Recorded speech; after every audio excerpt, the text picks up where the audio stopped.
आज आप देख रहे होंगे जहां छोटी छोटी बातों को लेकर दंगा होता था, कुर्बानी को लेकर के दंगा होता था, सड़कों पे नमाज पढ़ने को लेकर दंगा होता था, आपने देखा होगा कुर्बानी को लेकर कोई विवाद नहीं हुआ। इस पर सड़क पे कोई नमाज नहीं, धर्मस्थलों से माइक उतर गए या उनकी वैल्यू कम हो गई।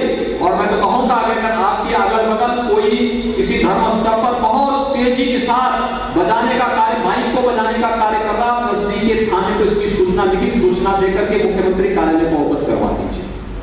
आप देखेंगे वो स्वयं ही अपनी आवाज अपने उस दायरे में आएगी जिस दायरे में उस आवाज को बोलनी चाहिए। किसी भी धर्मस्थल की आवाज उसके परिसर के बाहर नहीं आनी चाहिए।